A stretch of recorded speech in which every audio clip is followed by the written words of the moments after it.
Hey, what's going on guys? How is everybody doing? In today's video, we'll be going over several team comps for KEQING. KEQING has two main playstyles, one focused on her electro damage, the other a physical build primarily utilizing charged attacks. I have two of my favorite team comps for both, as well as one comp for each playstyle using only free-to-play heroes. Timestamps will be in the description below if you'd like to skip ahead to your preferred build. And if you're new to KEQING and want specifics about each of her individual builds, you can check out my full guide on KEQING. We'll be taking a look at what elemental reactions we'll want to make a priority when choosing teammates, the elemental resonances we can take advantage of, and what teammates will help to improve KEQING's overall damage. We'll be discussing team comps from the best of the best to those easily accessible to free-to-play players. And just as a reminder that there will be a poll in the description below for you guys to vote on which team comp from today's video you'd like to see a more in-depth breakdown on, covering full character builds and gameplay. Now with that out of the way, let's jump right into the video. With KEQING's dual playstyle, you'd think that it would open her up to have more reactions worth building around, but as it stands now, the electro-based reactions aren't really worth building around as opposed to just being a nice to have, save for one. Superconduct is the reaction for physical builds. Lowering your enemy's physical resistance by 40% is the biggest increase in damage a physical carry can receive, except of course for a souped up Benadryl. Naturally, this reaction works best on an electro or physical carry, so for KEQING, it's one that we should heavily prioritize. Now, while there aren't any reactions that we strictly want to build around for her electro build, Electro Charge will overall be the best reaction we have access to. This reaction will work to deal electro damage in an area of effect, helping to weaken nearby mobs for KEQING to dispose of quickly, but also to help the spread of the electro element so that if you should build your KEQING with a Thunder Soother set, you'll have an easier time setting up the debuff to allow your artifact set to work at full strength. While KEQING may not have a lot of versatility when it comes to team building with her reactions, her resonances are more than plentiful. First up, we have the Electro Resonance High Voltage, since it's the easiest to build. We will see some of this resonance moving forward, though it's not a resonance that I would say is one of the must-haves. KEQING's burst only costs 40 energy, and it does have a short cooldown, so you shouldn't have a problem generating more than enough energy to use it consistently. Next, we have the resonances that are slightly better than Electro Resonance, though again, while I wouldn't go out of my way to build a team for them, I'm not going to intentionally try to get out of them. Impetuous Winds really only has added utility for the physical build, decreasing the amount of stamina consumption your charge attacks will cost by 15%, as well as slightly increasing your movement speed, helping to mitigate the mobility we lose over the electro build since we can't teleport to our stilettos. Next, we have the Cryo Resonance Shattering Ice. This will again favor the physical build, as we already want a cryo hero on our physical teams for Superconduct. However, triggering the reaction will remove the cryo debuff, so because of consistency issues of this resonance, it puts it at a lower priority compared to the last two, which are Geo and Pyro, which are the resonance to go for damage improvement. Pyro is the easiest to utilize given that we don't have to do anything at all other than have two Pyro heroes on our team and we'll be receiving a 25% attack boost across the board. While Enduring Rock is very powerful in its own right, it does have conditions attached to its damage improvement, that being that your active hero needs to be protected by a shield, which is not incredibly difficult should you have the right heroes for the job. That being said, the Geo element as a supporting element is quite expensive to build optimally, and because of that, Fervent Flames tends to be the preferred resonance to build for most players. We'll discuss more about this in our first team.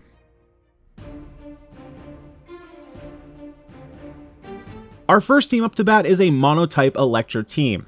Now, you might think it funny that I call this team monotype when I only have one Electro hero and 3 elements total, but it's the playstyle that I'm referring to rather than the team composition itself. The idea of this team being that we just want to increase KEQING's electro damage as much as possible. We do this by utilizing the Geo Resonance for a 15% damage boost. Zhongli's shield provides a 20% elemental shred. We could build Albedo as a Petra support if we wanted to. If instead of Geo we wanted to go with Anemo, we could take advantage of the Viridescent Veneer set to reduce electro resistance. And of course we have Bennett's ultimate. Bennett is stretched pretty thin nowadays though, wanting to be on almost every team, so an easy substitute would be to replace him with another off-field Electro support, either Fischl or Beto, or Lisa if you're really in a pinch or you just prefer her. As you can see with the Geo heroes shown, the Geo Resonance is quite expensive to build, as we just talked about earlier, needing the last 2 Geo 5 stars that have been released. However, they really are the best at what they do, especially in tandem with each other. Zhongli is the centerpiece to any Geo Resonance team, and I would argue that unless Geo is your main DPS element, it's more detrimental than beneficial to build Geo Resonance rather than Pyro Resonance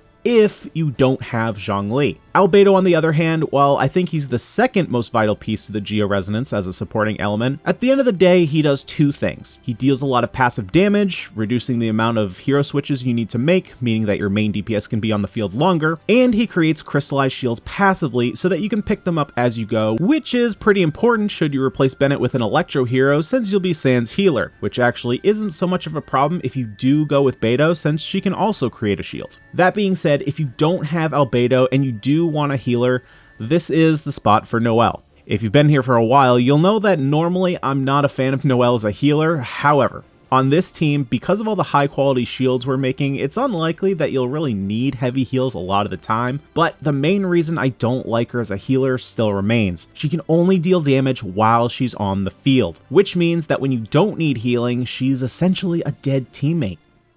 Next up, we have more of a reaction-based team, which is all based around Venti's Vortex. The idea here is pretty simple. Round up all the enemies on the ground with Venti's ult, and then unleash hell with Mona's ult increasing the damage dealt to all enemies, Fischl's Oz applying tons of electro damage, and KEQING's ult hitting all enemies inside Venti's Vortex for a massive electro damage, not to mention all the AoE from electro charge triggers. It's just a big ball of damage.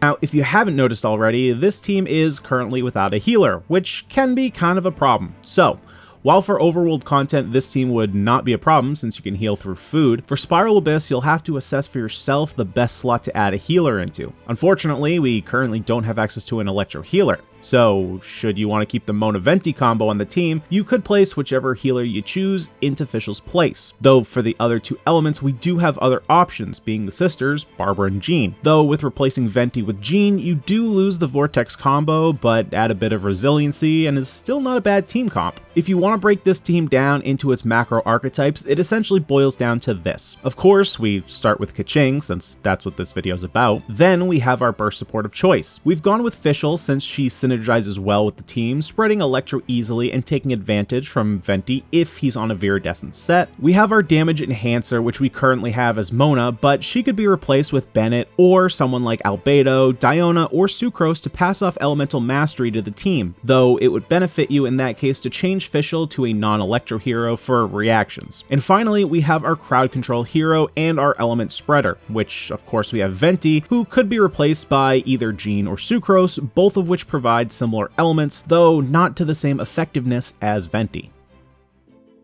Next, we'll take a look at 2 teams utilizing KEQING as a physical carry. First, we have a team that's very similar to the last with a few small changes. The first change is that we want to prioritize a cryo hero on this team for Superconduct reactions. The best at this being Ganyu, though we could easily sub her out for Kaya or Diona or Chi-Chi if you desire a more dedicated healer instead of Xingqiu, though you may end up sacrificing a little bit of damage. Since this team doubles as a freeze team, Xingqiu should be enough to keep your team healthy since the goal is obviously to keep our enemies frozen or have their movements controlled by our Anemo hero of choice. I prefer Xingqiu to Mona for this build of the team because our damage is less combo based like the Electro version of this team. We won't be trying to focus a big burst of damage all into one short instance. Instead, with KEQING's charged attacks, we'll be applying consistent damage over time, which is why I like Xingqiu because of the long duration of his burst and the added damage we can provide while KEQING's stamina is recharging should you run out. If you do want to maximize the amount of time you can do your charged attacks, replacing Xingqiu with another Anemo hero will reduce the stamina cost of charged attacks. Jean would be my pick here since she's replacing what was our sole hero. Any other Anemo hero will do, though you may have to make some slight tweaks to incorporate a healer of your choosing.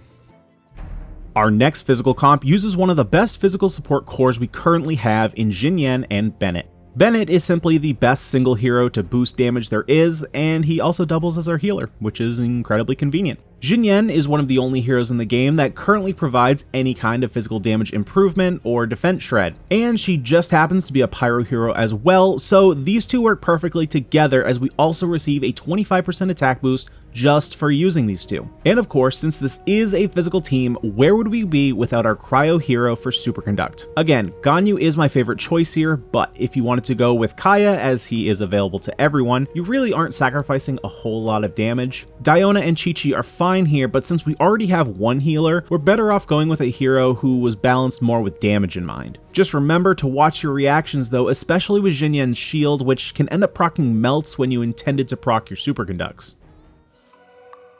Lastly, we have our two free-to-play builds. We'll start as we did before with the Electro build. This team comp is essentially just like a free-to-play version of the Vortex team we had before, except with all completely free heroes, minus KEQING of course. All of the core gameplay strategies apply here just like they did before, the differences obviously lying in hero selection and what they're actually capable of versus their wish-locked alternatives. This I feel is the more free-to-play / beginner player friendly team, because while we can build a physical damage team no problem, the big factors that push a physical KEQING to be so good, especially when the endgame is concerned, both Aquila Favonia and high crit stats, are probably not going to be relevant while you're in the beginning stages of the game. And as you progress through the game and these factors begin to become more available to you, it's likely that your hero roster will open up as well, leading to potentially better team comps than this one. Though, if the physical playstyle is the one you like, this is the team I would recommend going with. Since Kaya is the only free cryo hero we have access to, we're pretty locked in here. So the question becomes how best to support KEQING with our last two slots. The Geo main character was the next best option because they can help mitigate one of the big factors that holds this team back normally for beginning players, and that's crit rate. The Traveler adds 10% crit chance as long as you have their Constellation 1 unlocked and you're standing inside their ult radius. Since we're still in need of a healer and we already have one Geo unit, Noelle is the next best fit to fill out the Geo resonance and be our healer. She also works as a sub DPS as well, since we won't have access to our best ways to increase the uptime on KEQING's charge attacks in either an Animo Resonance or the 4-piece Bloodstained Chivalry set. And because at this stage of the game, you're unlikely to have her at Constellation 6,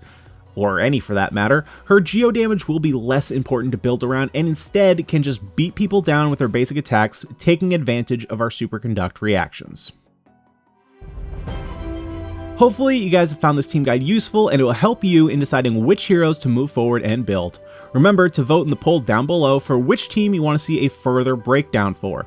If you liked what you saw and you want to see more content from me, head over to my Twitch page, twitch.tv/xjazzy, or you can help support me right here on YouTube by clicking that red subscribe button, like the video if you liked it, and click that notification bell, that way you never miss a video. And if you want to join our community over on Discord, link as always will be down in the description below.